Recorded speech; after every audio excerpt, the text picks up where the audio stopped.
Bonjour à tous chers amis, aujourd'hui nous allons faire une vidéo fiche de lecture d'un ouvrage qui s'appelle Belle du Seigneur, écrit par Albert Cohen, dont il a commencé l'écriture en 1930 et qu'il a achevé en 1965.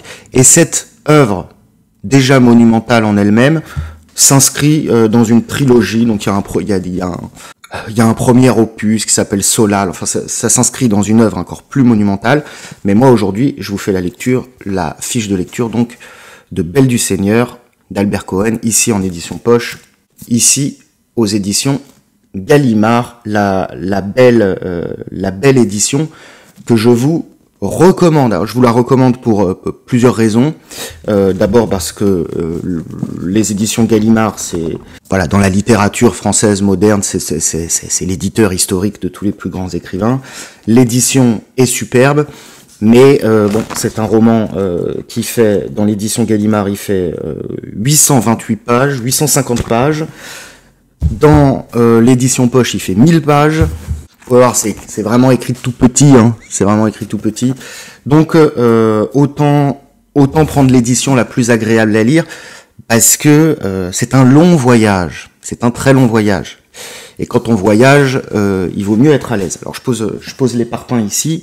Je les reprendrai peut-être. Les plus observateurs d'entre vous auront peut-être remarqué la miniature de la vidéo. C'est un hommage à Michel Drac qui faisait des fiches de lecture. Et les miniatures de ces vidéos étaient toujours éclatées au sol, toutes nazes. Mais par contre, on le sait tous, hein, c'est le boss des fiches de lecture. Donc lui, il commentait souvent des essais, mais je sais qu'il a déjà commenté de la littérature, Bret Easton Ellis notamment. Donc c'est lui le boss du game de la fiche de lecture sur Internet. Et comme il nous manque, j'ai voulu lui rendre ce petit hommage. Alors pourquoi une vidéo fiche de lecture sur Belle du Seigneur? Eh bien parce que ma vidéo précédente était une réaction à la vidéo de Thiboudou Boudou qui avait lu Belle du Seigneur. Donc Thiboudou Boudou, c'est une youtubeuse qui parle de manga, qui parle de ses lectures. Et Thiboudou Boudou avait été horrifiée par la lecture de Belle du Seigneur, et elle en a fait malheureusement une analyse assez indigente. Voilà, hein, je me suis offusqué de l'indigence de son analyse, mais surtout son analyse, je l'ai trouvée injuste. Elle ne rendait pas justice à l'ouvrage, et elle manquait de justesse, parce que Thiboudou Boudou n'a vu dans Belle du Seigneur qu'une apologie de la manipulation et de la perversité narcissique, et elle n'y a vu finalement qu'un monument de misogynie. Elle n'a retenu que ça de l'œuvre. Alors je dis pas que ça n'existe pas dans l'œuvre, mais se contenter de remarquer ça, c'est vraiment voir les choses par le petit bout de la lorgnette, par le microscopique bout de la lorgnette. Donc j'ai fait une vidéo réaction où je fustigeais cette pauvre Thiboudou Boudou, qui n'en méritait peut-être pas tant. Et puis, avec du recul, je me suis dit, mais pourquoi ne pas la faire, cette analyse de Belle du Seigneur? Pourquoi ne pas rendre hommage à cette œuvre capitale? Ce serait peut-être plus intéressant que d'être dans la critique. Et donc, je me colle à cette tâche assez difficile, je ne vous le cache pas. Je ne sais pas combien de temps cette vidéo va durer, parce que Belle du Seigneur, c'est monumental. Monumental au sens littéral du terme. D'abord parce que c'est un ouvrage, c'est un livre qui ne se résout à aucune analyse qu'on pourrait en faire. Aucun commentaire de l'ouvrage, si brillant soit-il, ne peut se substituer à sa lecture, parce qu'aucun commentaire ne peut remplacer l'expérience et l'impression qu'on va retirer de ce livre. Si je voulais faire une comparaison, par exemple, avec le vin, 99% de la production de vin, c'est plus ou moins de la piquette. On peut goûter, on peut identifier des saveurs, on peut donner son impression, mais ça n'a pas grand intérêt. Et si vous ne le goûtez pas, le vin, c'est pas grave. Le commentaire que va en faire celui qui le boit suffira. Et inversement, hein, si vous le buvez, vous n'avez pas grand-chose à en dire. Belle du Seigneur, c'est pas ça. Belle du Seigneur, c'est un grand cru, quoi. C'est un grand cru de Bordeaux. C'est un château Margaux. Non, c'est pas un château Margaux, c'est un mouton Rothschild 1957, c'est-à-dire que vous pourrez le goûter, vous pourrez user d'autant de vocabulaire que vous voudrez pour essayer d'expliquer les saveurs, les sensations, rien ne pourra jamais se substituer à l'expérience de cette dégustation. Belle du Seigneur, c'est la même chose. Belle du Seigneur dépasse et se passe de tous les commentaires qu'on peut en faire. Et toute analyse qu'on tentera d'en faire sera nécessairement incomplète et frustrante. Je sais qu'en faisant cette vidéo, pendant des jours, des mois et même peut-être des années, je vais me dire, j'aurais dû parler de ça, j'aurais dû lire cet extrait, j'aurais dû préciser ça, mais en fait, bon, c'est un exercice impossible. On peut pas faire une analyse exhaustive de Belle du Seigneur et on va voir pourquoi. Autre réflexion liminaire, c'est une œuvre qui doit être digérée. On ne peut pas en parler à chaud, comme l'a fait Thiboudou Boudou dans sa vidéo. C'est impossible de réagir à chaud à un truc pareil. Parce que Belle du Seigneur, c'est toujours un choc. C'est toujours un choc émotionnel. C'est toujours une claque qu'on se prend. C'est trop dense. C'est trop riche. Et si on voulait parler directement de l'œuvre après l'avoir lu, on se perdrait dans des détails inutiles, parce que à chaque phrase de ce bouquin de 1000 pages, on a envie de faire une réflexion, on a envie de dire quelque chose. À chaque fois qu'un thème est abordé, on a envie d'y ajouter notre patte, mais ça n'est pas possible, on peut pas faire ça, parce que vu que l'œuvre fait déjà 1000 pages, qu'elle est extrêmement dense, que une quantité innombrable de thèmes y sont abordés, si on veut vraiment en faire le commentaire, on se retrouve avec, c'est le Talmud en fait, hein, on fait le Talmud, ça remplit une bibliothèque. Donc pour en parler efficacement, il va falloir que le cerveau décante l'œuvre. Il va falloir en tirer la substantifique moelle. Pour mon cas, Belle du Seigneur, je l'ai lu il y a 15 ou 20 ans.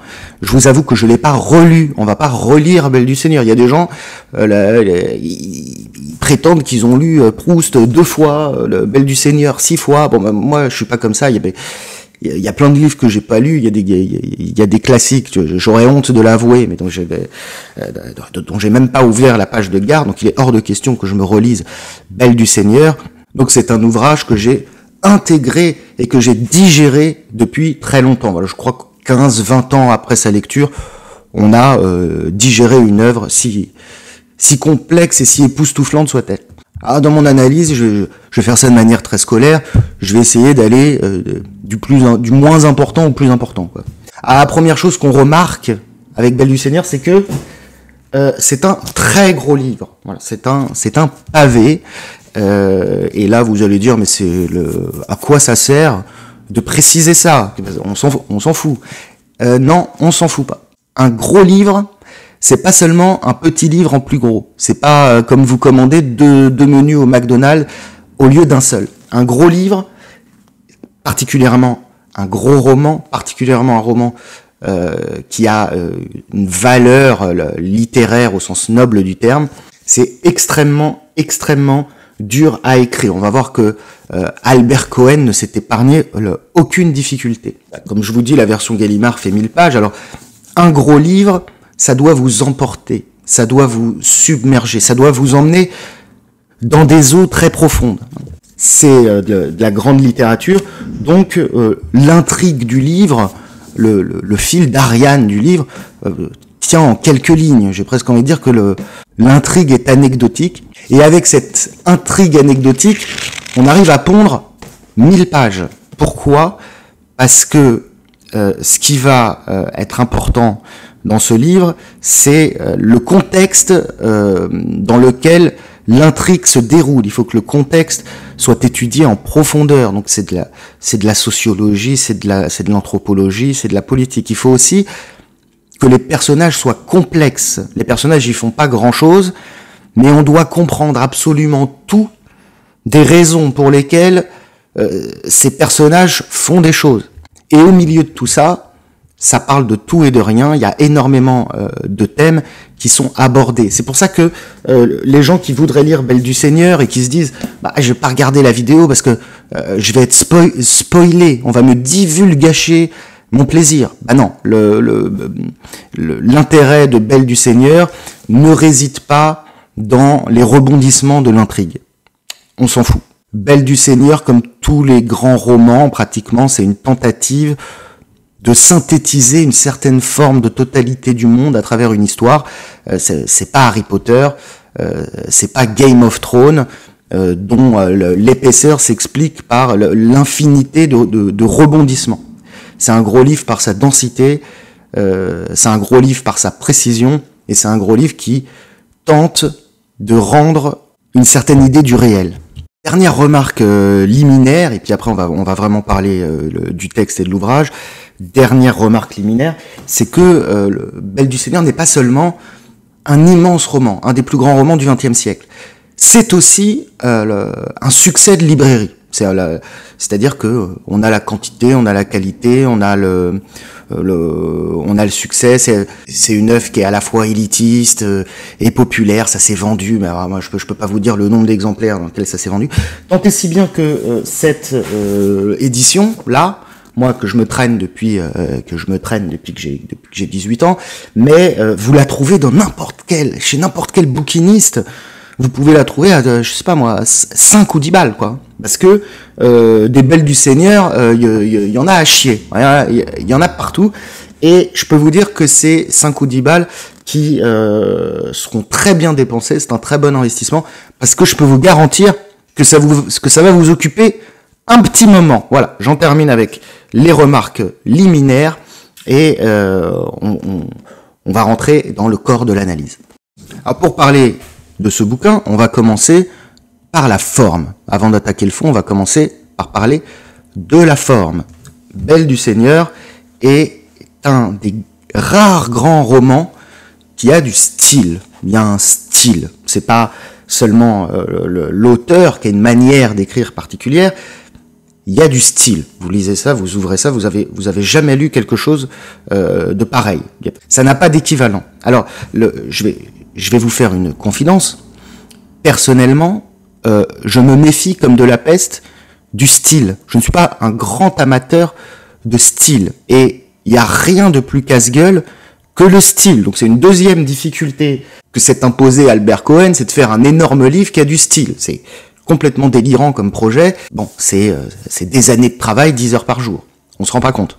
Quand vous voulez faire un énorme roman avec des ambitions littéraires et du style, vous êtes condamné à écrire un chef-d'œuvre. Lui, il a réussi. Mais si c'est pas un chef-d'œuvre, si c'est pas parfaitement exécuté, c'est pompeux, c'est creux, c'est arrogant, c'est chiant. Non, c'est pas le cas de Belle du Seigneur. Alors pourquoi j'aime pas le style ? D'abord, contrairement à ce qu'on pourrait croire, très souvent, le style, c'est le marqueur d'un manque de maîtrise dans l'écriture. Ce qui est très difficile à maîtriser dans l'écriture, c'est le non-style. C'est l'écriture qui se fait oublier. C'est la neutralité. C'est une sorte de Graal. Et la plupart des grands auteurs n'ont pas vraiment de style, et il y a rien à en dire de ce côté-là quand on lit leurs livres.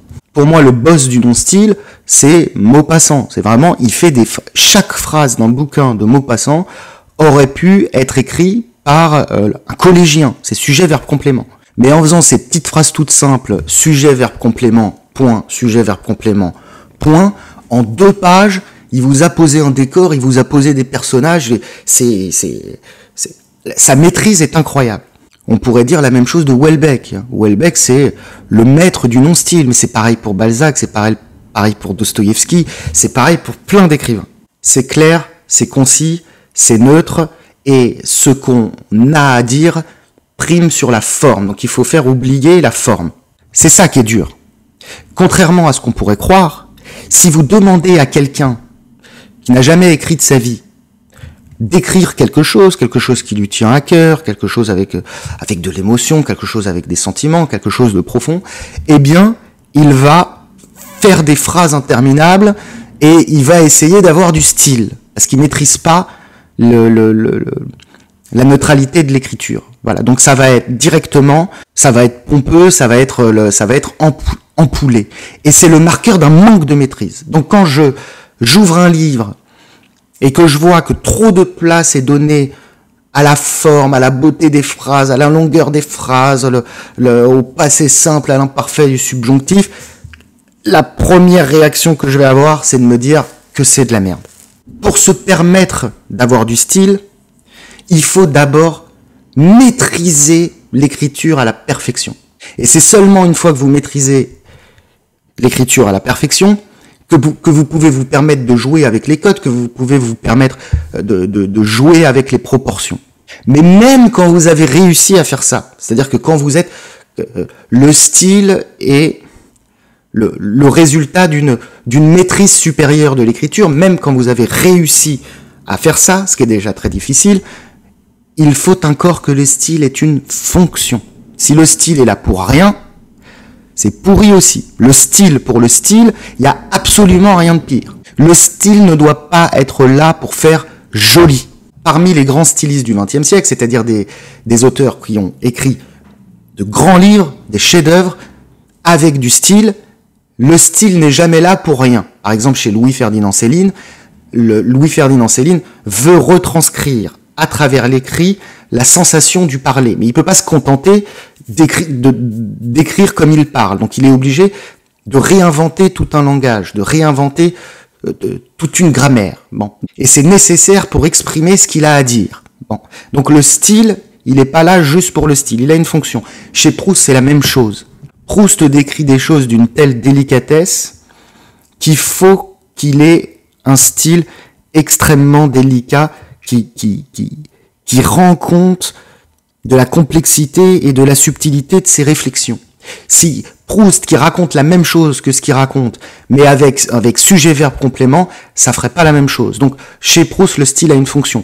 Chez Nabokov, on va prendre parce que Nabokov c'est un immense styliste. Par exemple, dans son œuvre la plus connue, qui s'appelle Lolita, on est dans la narration interne, on va en parler. On est dans la peau du personnage d'Humbert Humbert, qui est un pédophile.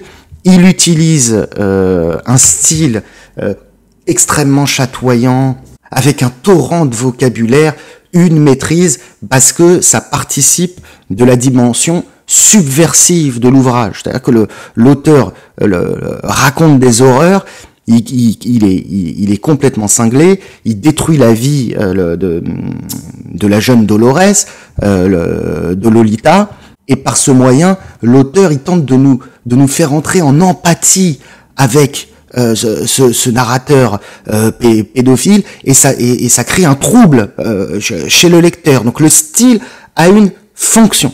Et chez Albert Cohen, le style a également une fonction. Concernant à proprement parler, le style, la forme de Belle du Seigneur. Ce style, il est époustouflant. Voilà. Et ça, vous n'avez pas besoin d'être un grand spécialiste de la littérature pour le comprendre. Quand vous regardez du foot, vous pouvez ne rien y connaître au foot. Vous voyez Ronaldinho ou Zidane jouer, faire des tours de passe-passe.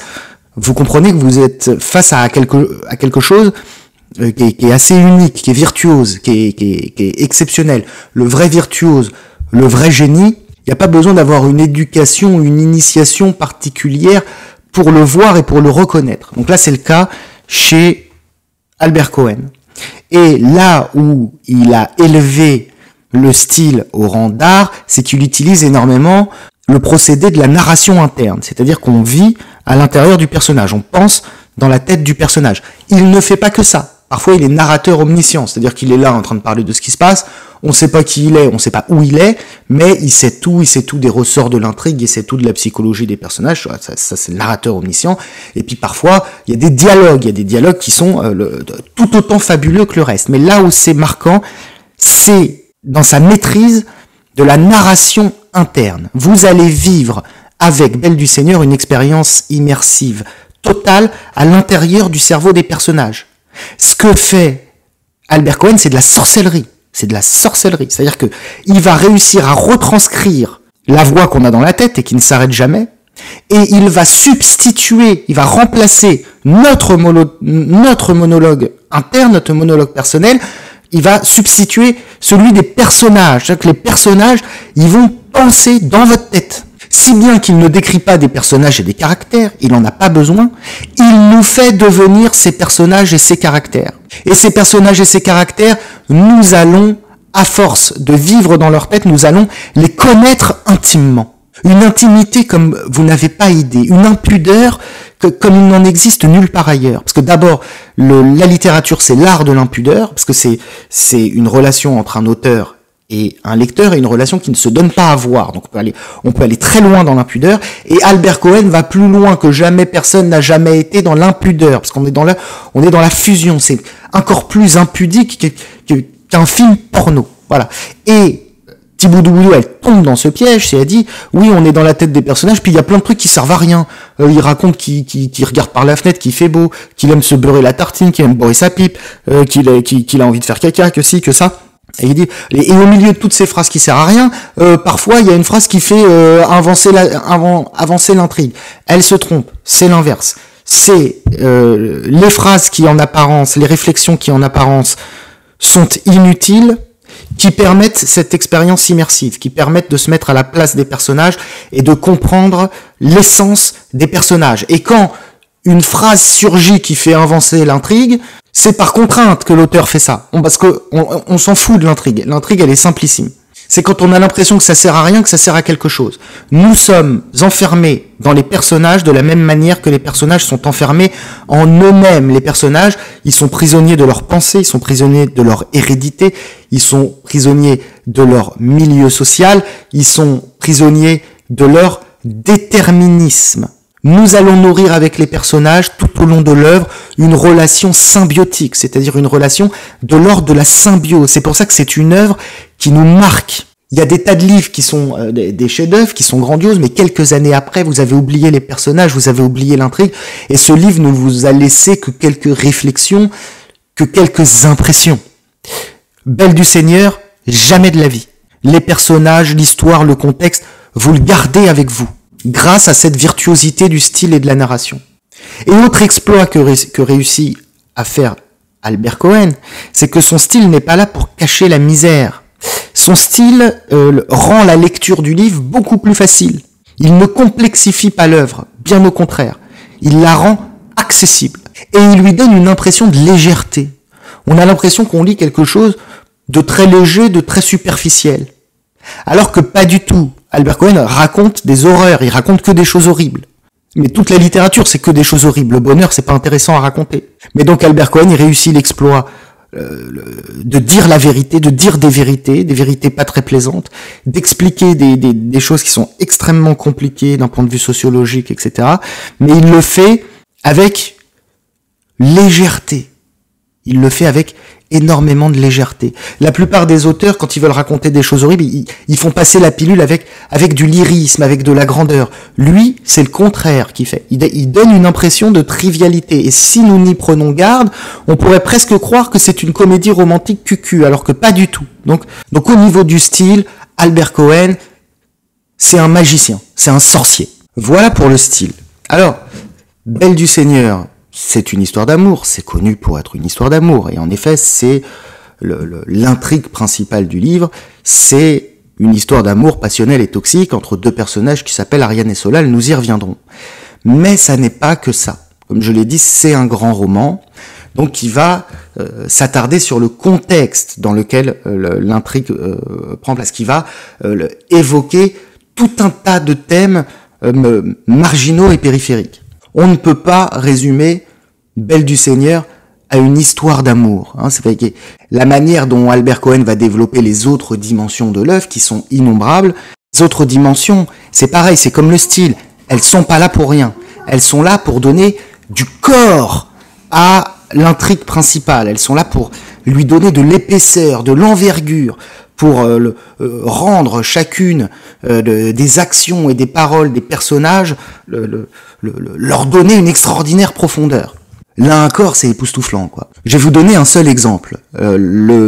L'intrigue se déroule en partie au sein d'une organisation internationale qui s'appelle la Société des Nations, qui est l'ancêtre de l'ONU. Et donc, on peut observer dans ce roman le fonctionnement interne de cette institution, la mondanité qui entoure cette institution, cette mondanité genevoise, parce que le siège de la Société des Nations est à Genève. Et quand vous aurez lu Belle du Seigneur, je peux vous garantir que vous allez devenir un plus grand spécialiste des grandes organisations internationales. Donc là, c'est la Société des Nations, mais ce que raconte Albert Cohen, et il le raconte très bien, parce qu'il a connu ça en interne, il a travaillé pour ce type d'organisation. Donc ça marche pour la Société des Nations, ça marche pour l'ONU, ça marche pour l'OMS, ça marche pour tout ce que vous voulez. Vous allez devenir un plus grand spécialiste des grandes organisations internationales en ayant lu Belle du Seigneur qu'en ayant un Master 2 en droit international, par exemple. Alors évidemment, vous serez pas comme un spécialiste de la question. C'est-à-dire que vous ne connaîtrez pas les procédures, vous ne connaîtrez pas le jargon, vous ne connaîtrez pas le pouvoir ni la compétence de ces institutions, le pouvoir étant les moyens d'action et la compétence étant le champ d'action. Par exemple, l'ONU a des compétences très étendues, mais concrètement, elle n'a pas de pouvoir, elle peut pas faire grand-chose. Voilà. Tout ça, vous le connaîtrez pas forcément. Mais ça, sont des informations que vous pouvez trouver n'importe où. Sur Wikipédia, vous pouvez le trouver n'importe où. Par contre, ce que vous aurez acquis définitivement, c'est une connaissance approfondie de l'esprit des institutions. Et ça, c'est une connaissance irremplaçable qui ne s'apprend dans aucun livre de droit, qui ne s'apprend nulle part ailleurs que dans la littérature. Ok, c'est 1200 pages d'une histoire d'amour, mais c'est pas, pour reprendre l'expression de Céline, c'est pas seulement l'histoire de Tataf qu'en cultutule. Y a pas que ça. On pourrait dire pareil avec les employés de Balzac. Vous avez compris comment fonctionnent les institutions françaises, parce que l'intrigue du livre des employés de Balzac, ça se passe au Conseil d'État. Hein, c'est une passation de pouvoir au Conseil d'État avec plusieurs candidats à la présidence du Conseil d'État. Ça a l'air chiant dit comme ça, mais c'est pas chiant du tout. Et vous connaissez mieux l'esprit des institutions en ayant lu ce genre de livre qu'en ayant une connaissance théorique de ces institutions. C'est comme si, en fait, la lecture de Belle du Seigneur, elle va remplacer des années d'expérience d'observation. Vous allez devenir un expert dans ce qu'on appelle la science des organisations. Et c'est ce que on apprend à la marge quand on fait du droit, quand on fait sciences politiques. Mais là, c'est encore plus fort. C'est de la science administrative. Vous êtes dans le cœur nucléaire de l'action politique. Et c'est d'autant plus remarquable que lorsqu'Albert Cohen décrit tout ça, le mondialisme, on va appeler ça le mondialisme, est embryonnaire. Hein, la Société des Nations, c'est rien. Tout ça n'a pas l'ampleur que ça a pris aujourd'hui. Aujourd'hui, les organisations internationales dont parle Albert Cohen, elles sont devenues omniprésentes, elles sont devenues incontournables. À l'époque, c'est pas vraiment le cas. Donc il a senti quelque chose. Il a senti que cet esprit qui règne à l'intérieur des institutions, c'est l'avenir. Il a tapé dans le mille. C'est ça aussi, la grande littérature, on le sait parce que le temps donne raison à l'auteur. Il a tapé dans le mille parce qu'il a eu raison. Il a décrit des caractères qu'on peut observer même plusieurs centaines d'années après l'écriture du livre, alors qu'il y a des œuvres qui peuvent paraître être des grandes œuvres, et puis en fait 10 ou 15 ans après tout le monde les a oubliés et il s'est avéré qu'ils étaient complètement à côté de la plaque. Belle du Seigneur, il a tapé dans le mille. Donc vous lisez Belle du Seigneur, vous devenez un spécialiste de l'esprit des institutions internationales. C'est pas rien quand même, c'est pas une perte de temps. Vous vous êtes pas cogné 1000 pages qui parlent seulement d'amour.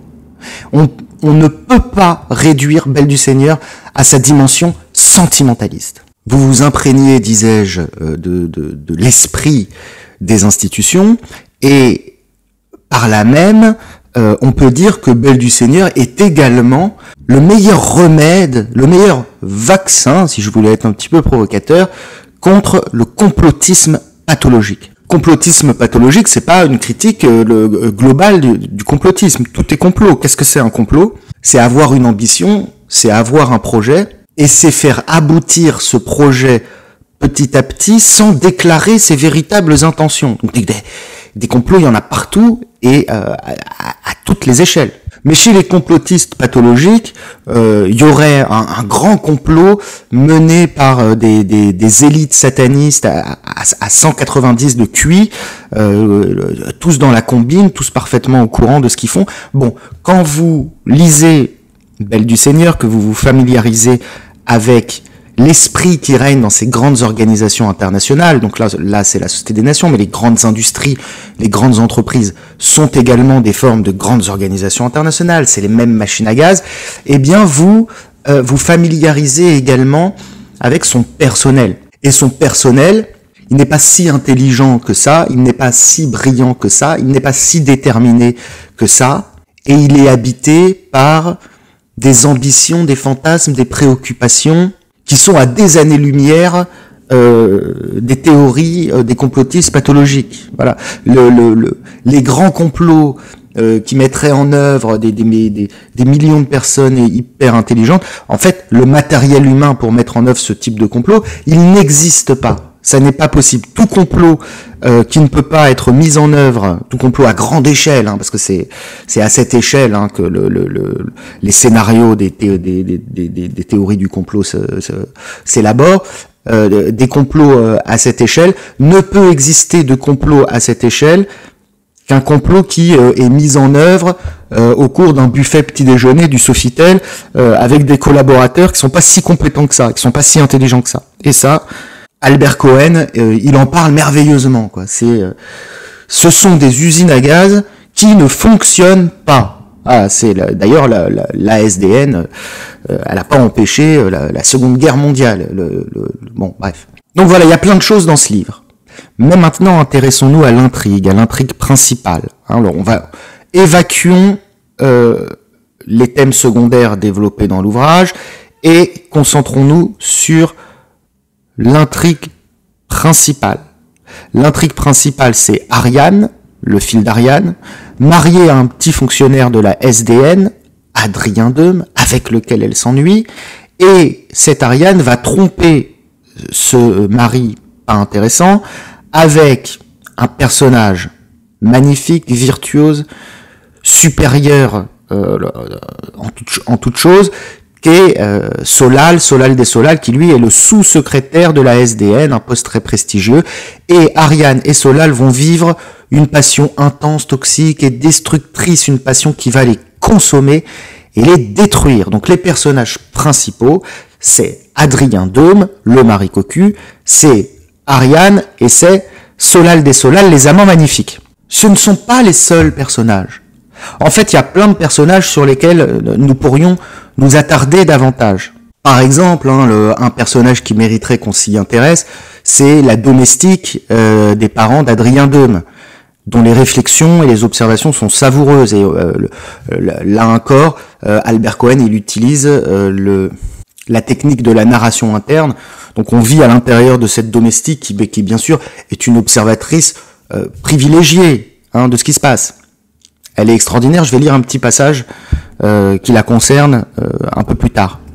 Il y a les parents d'Adrien Deume qui sont remarquables à bien des égards et qui mettent en scène un couple bien différent d'Ariane et d'Adrien et de Solal et Ariane. C'est un couple avec une femme dominatrice, castratrice et un mari complètement castré. J'en profite pour faire de la publicité. J'ai fait une vidéo sur ce thème qui s'appelle « La pulsion de castration chez les femmes » et qui est disponible uniquement pour les contributeurs Patreon. Mais on va pas pouvoir s'attarder sur tous les personnages qui pourraient avoir un intérêt, ils sont tous intéressants. On va se concentrer sur Adrien, Ariane et Solal. Et ce qu'on peut dire, réflexion générale sur l'ensemble de ces personnages, c'est qu'ils sont tous un peu caricaturaux. Ça, c'est obligatoire dans la littérature, parce qu'on doit avoir des archétypes. Donc, quand on veut des archétypes, les personnages sont forcément un peu caricaturaux. Mais, tout caricaturaux qu'ils sont, ils ne sont pas unidimensionnels. Aucun n'est si simple et si prévisible qu'il n'y paraît. Ce sont tous, d'une certaine manière, des personnages très complexes et des personnages très subtils et des personnages qui ont cette capacité à nous étonner, à faire quelque chose auquel on ne s'attendait pas, et ce quelque chose auquel on ne s'attendait pas, en fait, on aurait pu On aurait pu le soupçonner, mais ils sont trop compliqués. C'est comme les gens dans la vie. Une fois qu'ils ont fait quelque chose, ça nous paraît évident, mais on pouvait pas le prévoir. Bon bah il arrive à rendre ça, Albert Cohen. Donc c'est tous des personnages névrosés, des personnages torturés, des personnages qui ont des travers, des failles, des grandeurs, des petitesses, mais qui ont la capacité à un moment de faire quelque chose qui nous étonne. Concernant la dimension caricaturale des personnages, les personnages dans un livre, ça doit toujours correspondre à des archétypes, ça doit correspondre à des caractères, ça doit correspondre à des grandes tendances humaines. Parce que sinon, c'est pas intéressant. Hein. Si vous voulez faire un personnage qui échappe à tous les clichés, qui échappe à tous les préjugés, bah vous dites rien de la nature humaine. Et c'est nul.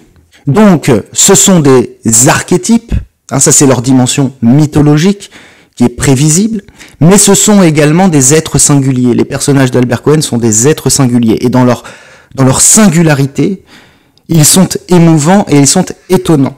Donc cet écueil de faire des personnages caricaturaux, Albert Cohen tombe dedans, il est bien obligé, il ne peut pas faire autrement, mais il estompe cet écueil en créant des personnages qui ne sont pas unidimensionnels.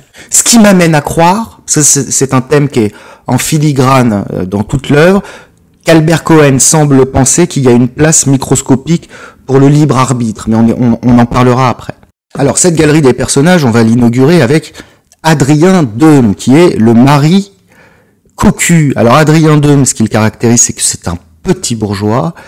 C'est lui, hein, donc l'exemple parental, hein, de la mère castratrice et du père qui s'écrase. Donc c'est un petit bourgeois qui vit petit, qui pense petit, et qui, dans le cadre de son travail, il est fonctionnaire à la SDN, il a un poste de subalterne, mais quand même un bon poste. Il passe ses journées à élaborer des stratégies méprisables pour se faire bien voir de sa hiérarchie, au lieu de bosser. Hein, ça occupe toutes ses pensées et toutes ses journées. Il pense à ses petits avantages, à ses jours de congé. Et ce personnage, Adrien Deume, il n'a en apparence aucune profondeur. Tout ce à quoi il pense, c'est nul. Il pense à ses jours de congé, il fait le bilan de tous ses avantages statutaires. Il est insignifiant. Adrien Deume, en apparence, est insignifiant. Et c'est là où j'ai envie de souligner qu'aucun personnage n'est unidimensionnel. C'est-à-dire que ce personnage, face à la tragédie, parce qu'il va être confronté à la tragédie, la perte de l'amour de sa vie, la perte d'Ariane, eh bien, Adrien Deume, il va se suicider. Il va commettre un acte digne d'une tragédie grecque. Voilà. Le suicide, vous pouvez être pour, vous pouvez être contre, hein, parce qu'il y a des débats maintenant, pour ou contre le suicide, comme si on avait quelque chose à foutre. Le suicide, on peut en penser ce qu'on veut. On peut penser que c'est bien, on peut penser que c'est mal. Mais par contre, ce qui est absolument indiscutable, c'est que ça demande une volonté et un courage insensé. Adrien n'a jamais eu l'envergure nécessaire pour étancher la soif d'absolu d'Ariane, avec laquelle il s'est marié. Il n'a jamais eu l'intelligence de ressentir la profondeur d'Ariane, mais c'est pas de sa faute. C'est à cause de tous ces déterminismes. Son horizon de pensée était trop petit, mais face au malheur, dans cet acte de volonté ultime, bien que l'auteur entretient la confusion, on ne sait pas s'il s'est vraiment suicidé en le faisant exprès ou pas en le faisant exprès, mais enfin bon, quand même, il se met un pistolet sur la tempe, comme ça, puis il y a le coup qui part, quoi. Dans la mort, Adrien Deume, qui est minable en toute chose, il accède à une forme de surhumanité. Ça, c'est extraordinaire. Il a une certaine grandeur mythologique. Alors je vais vous lire deux petits passages qui concernent Adrien Deume. Le premier, on est dans la tête de la domestique, et voilà ce qu'elle dit d'Adrien. Tac, tac, tac. Donc c'est au moment où Ariane a quitté Adrien, c'est au début qu'elle a disparu. Lui, il comprend rien, hein, il est dans la sidération. Et sa domestique le regarde, et voilà ce qu'elle en pense. Elle dit, c'est la nature qui veut ça. Et dans le fond, c'est logique que ça soit y arrivé. Avec sa lavette de mari, elle est en bonne santé, jolie comme un coquelicot au vent de l'été, bien faite, et tout la paire d'en haut que vous diriez du marbre, Pauvre Didi, Didi c'est Adrien, qu'est-ce que vous voulez? Il est sorti cocu du ventre de sa mère. Pauvre Barbette, toujours à l'attention, lui apporter des cadeaux, et Marie-Anounette par-ci, et Marie-Anounette par-là, la regardant avec l'œil du chien, toujours avec des politesses et des pardons. Et j'espère que tu es pas trop fatigué. C'est comme s'il disait, je veux être cocu, fais-moi vite cocu, pauvre petit. Au lieu de tout le temps lui demander si elle est pas fatiguée, il aurait mieux fait de la fatiguer un peu plus, elle aurait pas cherché ailleurs.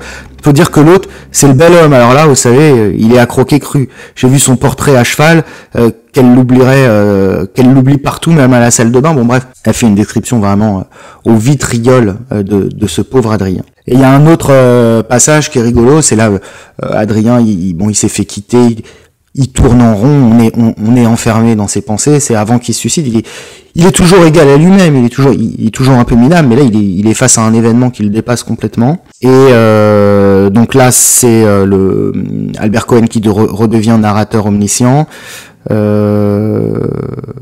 Et puis il fait parler Adrien. Voilà. Alors en général il était régulier, toujours le matin, juste après le réveil. C'était le choc émotif qui avait dû retarder. En voyage aussi, il se constipait facilement. Tout ce qui était inhabituel en somme, oui. Faire comme si elle n'avait pas existé, dit-il à l'ourson. Il se leva. Tout rite accompli, il tira la chaîne, considéra le tumulte de la chasse d'eau et la faïence redevenir blanche et nette. Voilà. Le temps cicatrisait tout, quoi. Le mec, il se dit, oh, ça va aller mieux, je vais finir par oublier mon malheur, il se dit ça, il se fait cette réflexion philosophique en tirant la chasse et en regardant sa mère aller dans la fosse septique, quoi. C'est du grand art. Ça, c'est le personnage d'Adrien. Ensuite, on a Ariane, sublime Ariane, fascinante Ariane. Alors elle est issue d'une famille d'aristocrates. Ariane, c'est la noblesse, mais c'est une aristocratie, une noblesse en décomposition totale. Et pour souligner cette décomposition, ses parents, ils sont morts, tout simplement. Elle est orpheline. C'est une manière de souligner la mort de la grandeur de cette aristocratie. Elle est élevée par de la famille, elle manque de rien, mais elle ne reçoit ni amour, ni véritable amour, ni structure parentale. C'est-à-dire qu'on a un personnage qui ne manque de rien d'un point de vue matériel, mais qui manque de l'essentiel. Elle a manqué d'une éducation et elle a manqué d'amour. Elle a vécu en vase clos dans un milieu assez austère, de protestants calvinistes, et elle n'avait de contact humain qu'avec son frère et sa sœur. Mais son frère et sa sœur meurent également dans un accident de voiture quand elle est adolescente. Voilà, la vie d'Ariane, c'est une tragédie qui n'en finit pas. Et c'est une fille seule, désespérément seule. Dans sa jeunesse, au cours de ses études, elle va se faire une amie, avec qui elle va nourrir une amitié très tendancieuse, il y a une tension érotique dans cette amitié. Et cette amie, c'est une révolutionnaire russe, voilà, avec de grands idéaux. Et ça, Ariane, elle va adorer. Et pour vivre cette amitié, elle va couper court. Avec le peu de famille qui lui reste, elle va couper court avec son milieu. Donc, ce qui va se passer dans la suite de l'intrigue avec Ariane, c'est-à-dire tout quitter pour partir avec Solal, c'était déjà dans son histoire. Hein. Là, il y avait déjà ça en elle. Ce n'est pas la première fois qu'elle le faisait. Quand elle part avec Solal, c'est pas une surprise. Il y avait eu un acte annonciateur. Il y avait déjà eu un précédent, un acte fondateur. Elle avait déjà tout quitté pour vivre une amitié amoureuse absolue avec cette camarade russe. Cette amitié va se terminer et puis Ariane, elle va se retrouver de nouveau seule. Et au désespoir, dans sa solitude infinie, elle va rencontrer ce pauvre Adrien qui va s'occuper d'elle, qui va prendre soin d'elle, qui va tomber amoureux d'elle et avec lequel finalement elle va se marier par défaut. Hein, c'est à la fois une vie de malheur et une vie de tragédie. Ce qui caractérise Ariane, c'est qu'elle est déconnectée du réel. Elle n'y entend rien à l'argent, par exemple. Elle est rentière. Elle n'y entend rien à tout ce qui est terre à terre dans l'existence. Ça l'intéresse pas. Il y a une scène très célèbre où elle a besoin d'argent, parce qu'elle est rentière, elle a hérité de ses parents d'actions qui lui rapportent des dividendes, qui lui rapportent énormément d'argent, donc elle a jamais de souci d'argent. Puis un jour, elle va à la banque, elle veut retirer plus que d'habitude, et puis pour retirer plus que d'habitude, elle vend ses actions. Elle comprend pas la folie de ce qu'elle est en train de faire. Mais parce qu'elle s'en fout, parce que c'est une idéaliste en quête d'absolu, en quête d'idéal, en quête d'amour et d'aventure. Et elle aussi, elle n'est pas unidimensionnelle. C'est-à-dire que il y a certains passages où on pourrait la croire naïve, maladroite, stupide, et puis il y a d'autres passages où elle est capable d'une lucidité et de fulgurance qui sont absolument terrifiants. C'est une fille très intelligente qui peut faire des choses très bêtes, qui peut faire des choix radicaux sur un coup de tête. Et ses aspirations dans la vie, c'est pas la routine. Elle veut pas de la routine, elle veut pas de cette vie avec Adrien. Adrien, il a déjà de base le profil d'un cocu, mais en plus, il peut pas lui offrir ce qu'elle veut. Voilà, c'est un personnage trop routinier, aux ambitions trop terre à terre. Donc, Ariane, c'est un personnage fascinant, elle est sublime, elle est versée dans les arts, elle est d'une intelligence à couper le souffle, et puis parfois elle est très niaise, voilà. Tantôt elle semble s'attarder sur des détails insignifiants, tantôt elle est capable de tout brûler et de tout exploser. Ariane, elle a pas peur de tout foutre en l'air, parce qu'elle a déjà tout perdu dans sa vie. Elle s'en fout. Et puis enfin on a Solal des Solal, le magnifique, beau, intelligent, charismatique, désabusé, séducteur. C'est très important. Il est séducteur. Il a le prestige social. Et une autre dimension de Sonnette, c'est qu'il est juif. C'est important. Parce qu'il y a, parmi bien d'autres choses, dans Belle du Seigneur, une réflexion sur la judéité. L'auteur est juif, Albert Cohen. Et la judéité de Solal est un des déterminismes qui explique sa personnalité, son parcours, ses fantasmes, ses désillusions et son destin. Donc, on peut retenir que le Belle du Seigneur est un ouvrage misogyne d'une certaine manière. Moi, c'est pas du tout ce que je crois. Mais alors, si on va par là, on pourrait aussi dire que Belle du Seigneur est un ouvrage antisémite. Bien sûr, la judéité de l'auteur l'immunise contre cette critique, mais si un goy s'était amusé à dépeindre un personnage de juif à la Solal, il aurait pu avoir des problèmes. Alors a priori, Solal, c'est un personnage superbe, virtuose, étincelant, c'est le Seigneur, hein, c'est lui le Seigneur, mais quand on gratte, c'est un homme pétri de doutes, de névroses, de blessures narcissiques, et le grand leitmotiv de sa vie, c'est que toutes les femmes se jettent à ses pieds, qu'il est respecté dans toute la haute société genevoise, mais il n'est pas aimé pour ce qu'il est. Hein, voilà, il a vécu des passions, il a vécu des amours.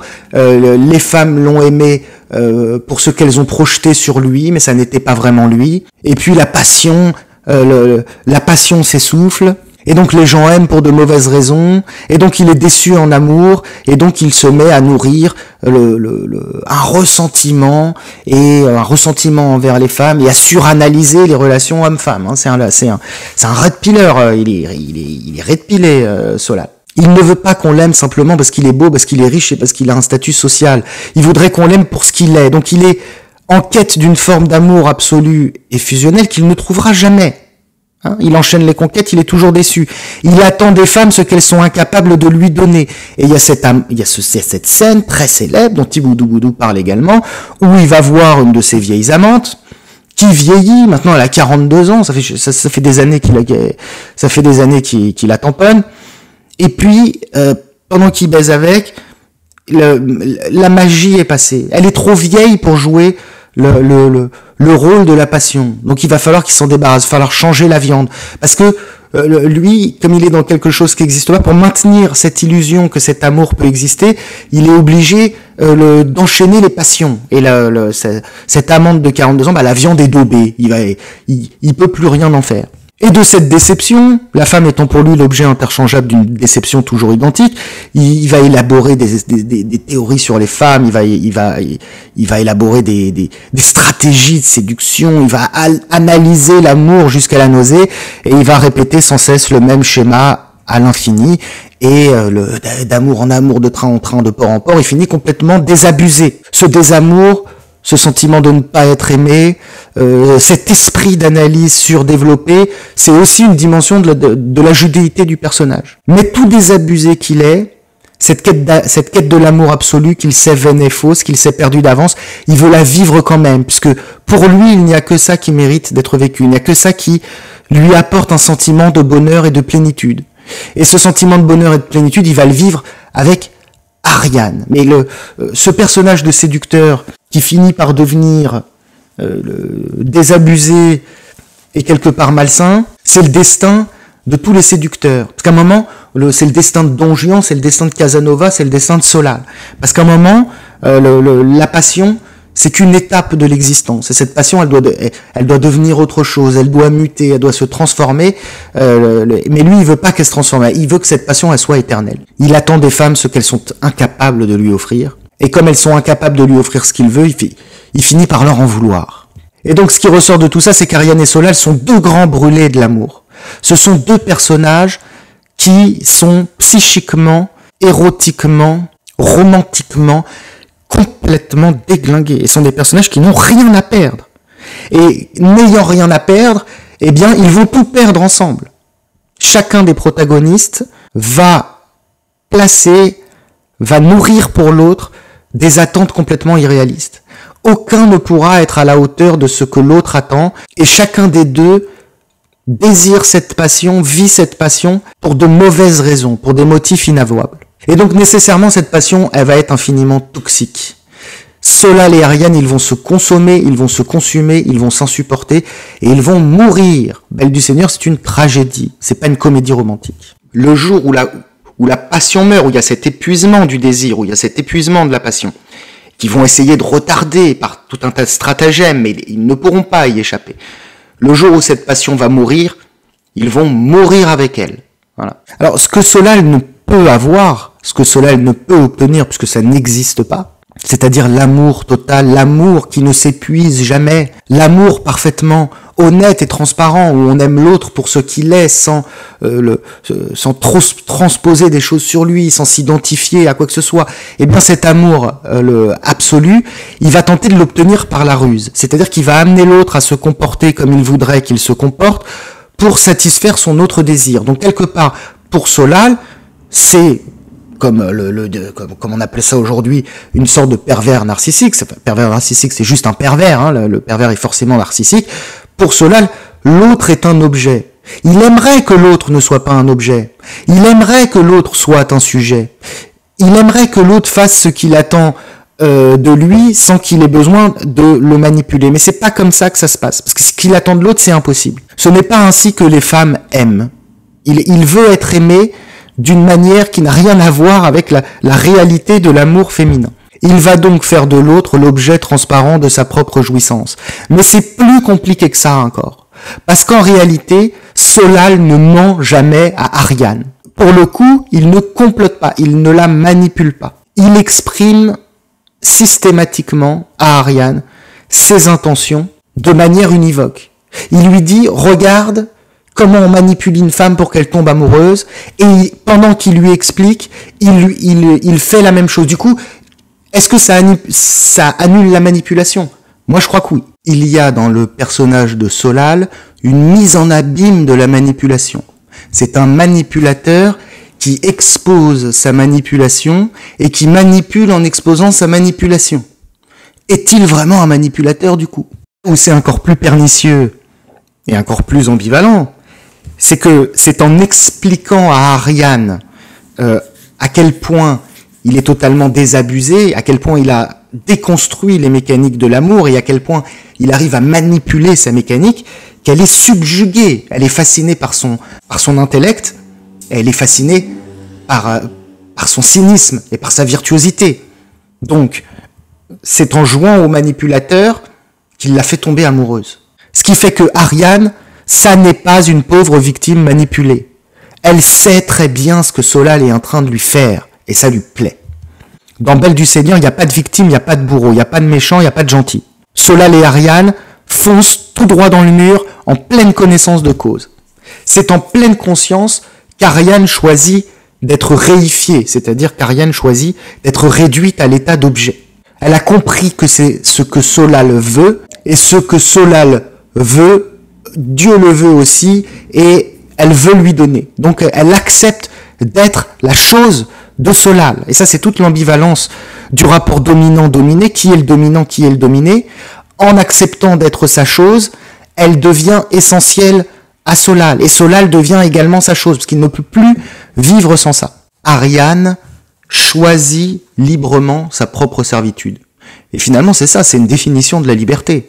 C'est la liberté, ça peut rien dire. Avec sa liberté, on se noue d'amour et d'amitié avec des gens, on fait des choix, ces choix nous déterminent, c'est ce qu'on appelle Arrête Albertine, c'est ce qu'on appelle le processus de solidification de l'être, c'est-à-dire à force d'user de sa liberté, on finit par s'enchaîner de servitude. C'est l'exercice même de la liberté qui aboutit à cette conséquence inéluctable. Eh bien, Ariane, par la force de toute sa liberté, de toute son impulsivité, elle choisit la servitude. Elle choisit d'être l'esclave de Solal. Voilà. Et elle fait ça en pleine conscience et en pleine liberté. Elle choisit librement sa propre servitude, c'est-à-dire être la chose de Solal, si tant est que la liberté existe. Parce que comme je vous l'ai dit, la question de la liberté, la question des déterminismes et du libre arbitre, sommes-nous réellement libres, ça traverse toute l'œuvre. Ça traverse absolument toute l'œuvre. Belle du Seigneur, ça ne parle que de ça en filigrane. Ariane et Solal, ce sont deux grosses Kairas qui n'ont peur de rien, qui n'ont rien à perdre. C'est ça qu'en fait des amants magnifiques. C'est que les deux ont le sens du tragique.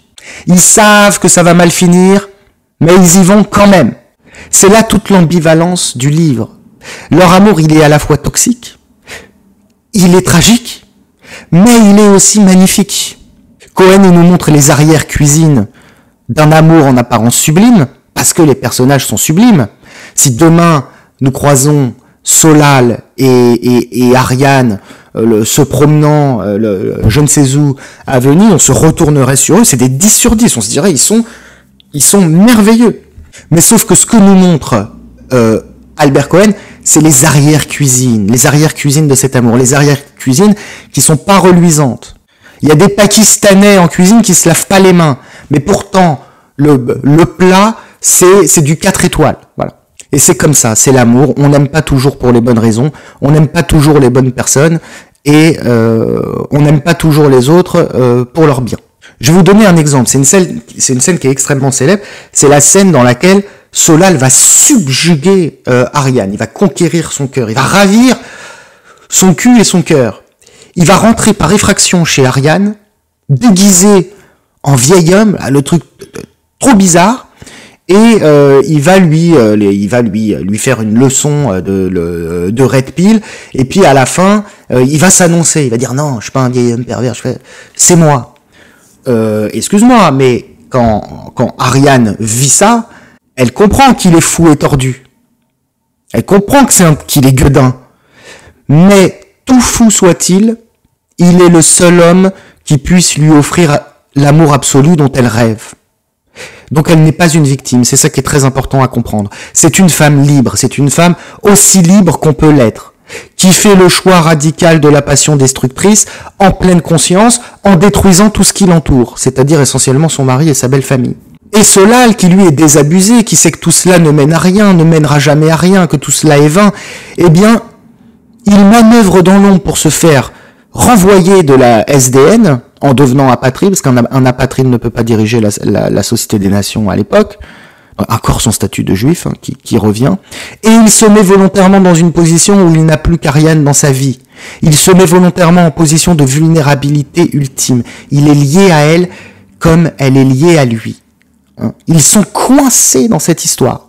Tout en sachant que c'est peine perdue, Solal fait le choix de foudroyer son destin quand même.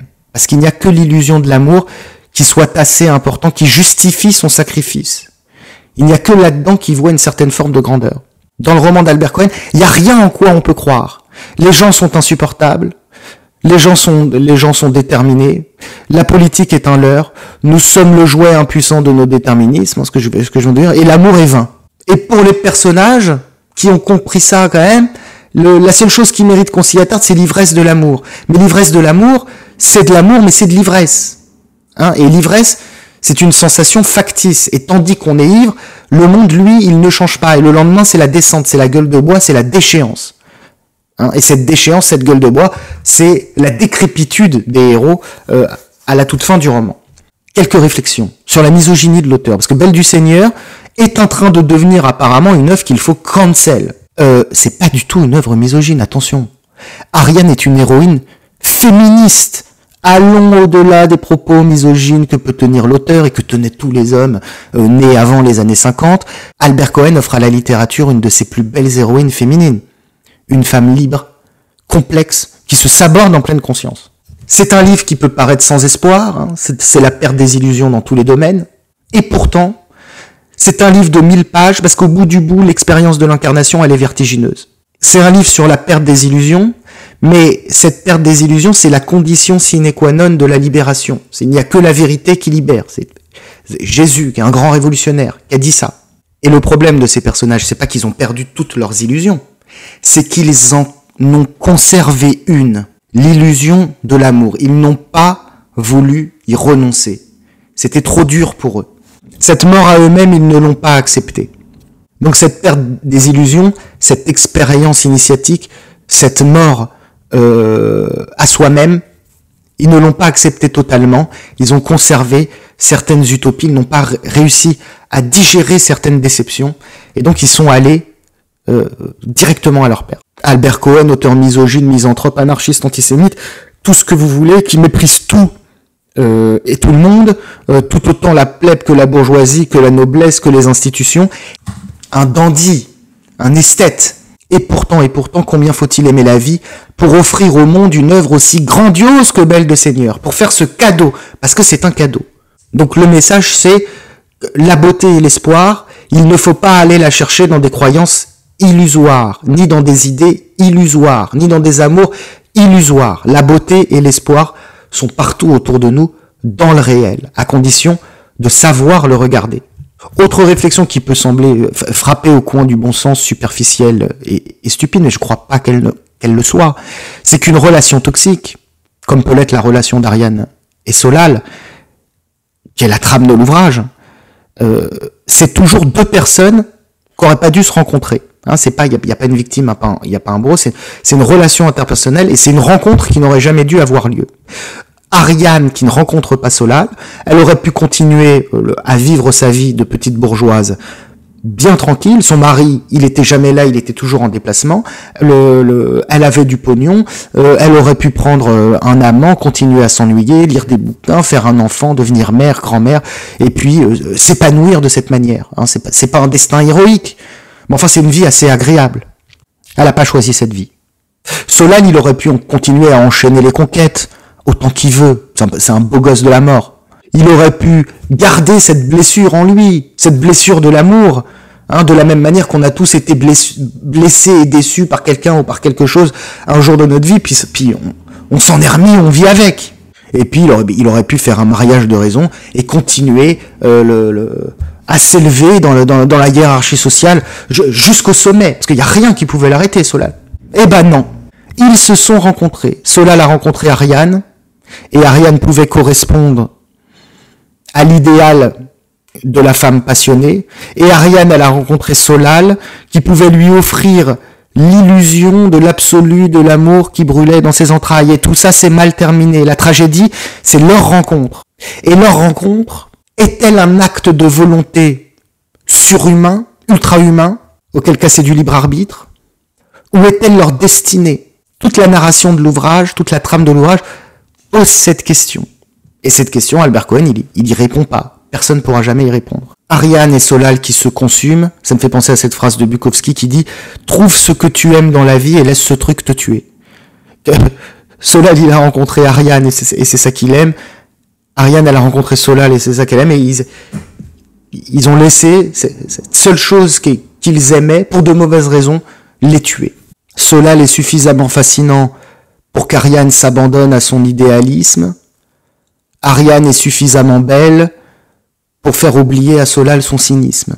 Dans ce livre, on a Adrien qui n'a pas compris que le tragique pouvait faire irruption dans sa vie bien rangée, ça l'a tué. On a Solal qui ne peut pas se résoudre à ce qu'il sait de l'amour, ça va le tuer. Et on a Ariane qui veut pas renoncer à ses fantasmes d'absolu, ça va la tuer. Se sont-ils illusionnés eux-mêmes? Étaient-ils prédestinés à croire? Je vais vous lire pour finir un passage. C'est un dialogue entre Solal et Ariane, et Solal lui explique ce qu'il va lui faire. Il explique comment il va la subjuguer et comment il va kidnapper son cœur. Et il parle des femmes mariées. Comment on fait pour séduire une femme mariée? Ouvrez les guillemets. Premier manège, avertir la bonne femme qu'on va la séduire. Déjà fait. C'est un bon moyen pour l'empêcher de partir. Elle reste par défi, pour assister à la déconfiture du présomptueux. Deuxième manège, démolir le mari, déjà fait. Troisième manège, la farce de la poésie. Faire le grand seigneur insolent, le romantique hors du social, avec somptueuse robe de chambre, chapelet de santal, monocle noir, appartenant au Ritz, et crise hépatique soigneusement dissimulée. Tout cela pour que l'idiote déduise que je suis de l'espèce miraculeuse des amants, le contraire d'un mari à laxatif, une promesse de vie sublime. Le pauvre mari, lui, il ne peut pas être poétique, impossible de faire du théâtre 24 heures par jour. Vu tout le temps par elle, il est forcé d'être vrai, donc piteux. Tous les hommes sont piteux, y compris les séducteurs, lorsqu'ils sont seuls et non en scène devant une idiote émerveillée. Tout piteux, et moi le premier. Rentrée chez elle, elle comparera son mari au fournisseur de poésie, et elle le méprisera, tout cela lui sera motif de dédain, et jusqu'au linge sale de son mari, comme si un Don Juan ne donnait pas ses chemises à laver, mais l'idiote, ne le voyant qu'en situation de théâtre, toujours à son avantage et fraîchement lavé et pomponné, se le figure héros ne salissant jamais ses chemises et n'allant jamais chez le dentiste. Or il y va chez le dentiste, tout comme un mari, mais il ne l'avoue pas. Don Juan, un comédien toujours sur scène, toujours camouflé, dissimulant ses misères physiques et faisant en cachette tout ce qu'un mari fait ingénieusement. Mais comme il le fait en cachette et qu'elle a peu d'imagination, il lui est un demi-dieu. Oh, les sales nostalgiques yeux de l'idiote bientôt adultère. Oh, sa bouche bée devant les nobles discours de son prince charmant, porteur de 10 mètres d'intestin. Oh, l'idiote est prise d'ailleurs, de magie, de mensonge. Tout du mari l'agace, la radio du mari et son inoffensive habitude d'écouter les informations 3 fois par jour. Pauvre chou, ses pantoufles, ses rhumatismes, ses sifflotements à la salle de bain, ses bruits lorsqu'il se brosse les dents, son innocente manie des petits noms tendres dans le genre chouquette, poulette ou tout simplement chérie à tout bout de champ, ce qui est dépourvu de piment est la meilleure d'elle. Il faut à madame du sublime à jet continu. Et fermez les guillemets, je peux vous dire que vous sortez un discours pareil à une gonzesse un peu intello, à une gonzesse un peu névrosée, elle kiffe sa race, elle en peut plus. Et là, Ariane, elle en peut plus. Puis, je vais vous lire un autre passage. D'ailleurs, j'en profite pour remercier Théo, qui est un ami à moi et qui est, lui, le Belle du Seigneur, c'est son livre de chevet, j'ai presque envie de dire, il le connaît par cœur, et il a retrouvé pour moi ces extraits remarquables, parce que c'est quand même compliqué de retrouver dans l'immensité de l'œuvre ces pépites. Donc c'est lui qui m'a retrouvé ces extraits. Et cet extrait, c'est le Solal et Ariane qui vivent ensemble et qui veulent pas que la routine les rattrape, qui veulent pas que la routine tue le désir. Donc ils sont toujours en représentation, ils essayent de toujours être beaux l'un pour l'autre. Mais évidemment, ça marche pas. On l'a vu dans l'extrait précédent, à un moment, on peut pas mentir 24 heures sur 24. Et donc, voilà ce qu'en dit Albert Cohen. Elle obéit avec empressement, mit sa joue en position amoureuse. Hélas, un borborigme s'éleva avec des volutes de contrebasse, mourut soudain, et elle toussa pour le détruire et l'embrouiller rétroactivement par un bruit antagoniste. Il lui baisa la joue pour faire atmosphère naturelle et adoucir cette humiliation. Mais aussitôt, majestueux, un autre borborigme retentit qu'elle camoufla en se raclant la gorge. Contre un troisième, d'abord caverneux, puis mignon et ruisselet, elle lutta en appuyant sa main subrepticement mais fort afin de le comprimer et réduire, mais en vain. Un quatrième survint en mineur, triste et subtil. Plaçant tout son espoir en un changement de position, elle s'assit sur le fauteuil en face et dit à très haute voix qu'il faisait beau. À voix tout aussi haute, il dit que c'était une journée vraiment merveilleuse, développa ce thème pendant qu'elle cherchait en catimini des postures destructrices de ces maudits bruits causés par le déplacement des gaz et des liquides dans un innocent estomac. Mais rien n'y faisait, et de nouveaux venus surgissaient en grand vacarme, clamant leur droit à la libre expression. Il en guettait l'arrivée, les accueillait avec compassion, sympathisait avec la pauvrette, mais ne pouvait s'empêcher de les caractériser tour à tour mystérieux, allègres, humbles, altiers, coquins, véniels, funèbres. Enfin, elle eut la bonne idée de se lever et de remonter le gramophone, pour une fois opportun. Alors le concerto brandebourgeois en fa majeur retentit, étouffant les rumeurs intestines, et Solal rendit grâce à cette musique, parfaite pour couvrir des borborigmes. Hélas, le concerto pour sieur de long terminé, un nouveau borborigme s'éleva, un beau borborigme très réussi, élancé et divers, tout en spirale et fioritures, pareil à un chapiteau corinthien. Ensuite, il y en eut plusieurs à la fois dans le genre grand orgue avec basson, bombarde, cor anglais, flageolet, cornemuse et clarinette. Alors de guerre lasse, elle dit qu'il lui fallait s'occuper du dîner. Deux motifs à cette décision, pensa-t-il. Le premier à court terme, filer à la cuisine et y borborigmer en paix, sans témoin. Le second, de plus longue portée, se remplir le plus vite possible l'estomac afin d'écraser et mater les borborigmes qui, tassés et étouffés par le poids des aliments ingérés, ne pourraient plus monter à la surface pour s'épanouir et gambader à l'air libre. À tout à l'heure, lui sourit-elle, et elle s'enfuit avec une distinction compensatrice. Il haussa les épaules lorsqu'elle eut refermé la porte, et oui, c'était pour entendre des borborigmes qu'il avait gâché sa vie et qu'il avait gâché la vie de cette innocente dont l'inconscient devait être passablement déçu et trouver que la grande passion n'était pas somme toute chose si remarquable. Alors là, je vais vous dire, c'est du top du top. Je crois que rien n'a été écrit de plus virtuose sur la mort progressive du désir. Voilà, j'en finis là pour l'analyse de Belle du Seigneur. C'est pas exhaustif, on aurait pu en parler des heures. Si ce que je fais vous plaît, vous pouvez accéder à mes contenus inédits. Donc il y a des nouvelles, il y a des analyses vidéo, il y a des lives avec Pierre-Yves Lenoble sur mon Patreon. 7 € pour avoir accès à tout, 3 € pour avoir accès aux lives du mois en direct et aux rediffusions des lives précédents. Et je vous rappelle que le livre Aphorismes et pensées est toujours en vente aux éditions Pangolin. Je vous mets le lien Amazon en descriptif de la vidéo, et que le livre de nouvelles que je suis en train de peaufiner et de terminer est à sortir. J'espère qu'il sera prêt pour la rentrée début septembre. Je vous remercie de m'avoir écouté et je vous dis à très bientôt.